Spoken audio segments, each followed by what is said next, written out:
A little exercise today. Instead of looking at the specific thoughts you're having, the feelings, your physical sensations, today I want you to look more at the meaning you're attaching to those things, the judgments you have about those things, the predictions you're making about those things, and the resistance you have towards those things. See, thoughts, feelings, physical sensations, they are all noticeable, but it's the meaning, the judgment, the prediction, the resistance, all those things we're doing about thoughts, feelings, and physical sensations is more likely where the problem lies. I had a thought, what does that mean? I feel a certain way. I shouldn't feel that feeling. Oh, last time my body did this happened. That means next time it does this, it's gonna do the same thing. That's the stuff we change. How about a little exercise today? Instead of looking at the there's something that happens in the process of recovery that's I can't believe I have a sign of progress, but it scares the shit out of a lot of people. I can't believe I haven't made this video yet. There's something that happens in the process of recovery that's a sign of progress, but it scares the shit out of a lot of people, especially when it comes to intrusive thoughts. Let me explain. If something becomes identified as danger, it's important to keep a careful eye on that thing, right? You want to notice it all the time. So what our brain does, along with our nervous system, it takes this thing, that's the identified danger, and brings it up front and center to the forefront of our awareness. Because it's really important.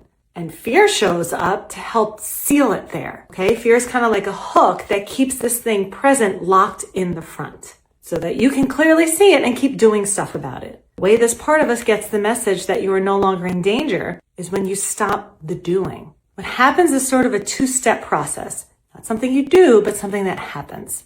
So these two things are sealed together. First thing that happens is fear sort of unlatches itself from the thing. This thing is still front and center, but it doesn't compare with this strong physical reaction. It doesn't compare with fear. Before it might have been dizzy and scared, and now it's just dizzy, constant chronic dizzy, or whatever. Replace the sensation with a thought, a feeling, anything else. Okay, so the first step is fear unlatches itself from the thing, because it's no longer marked as danger. And then this starts the slow process of fading slowly into the background because of unimportance.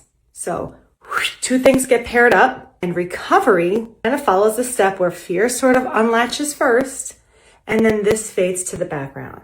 That part right there where the fear unlatches, but this thing stays present, scares the absolute shit out of people, especially when it comes to intrusive thoughts.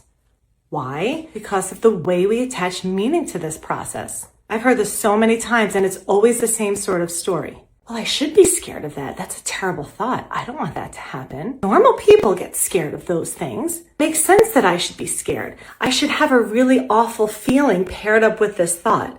What happens is when fear sort of detaches itself from that thought and you're left with just the thought, that feels scary in and of itself. Weird, right? It feels scary to not feel scared. But it's because oftentimes the meaning that's attached there is, oh my gosh, that thought doesn't scare me anymore.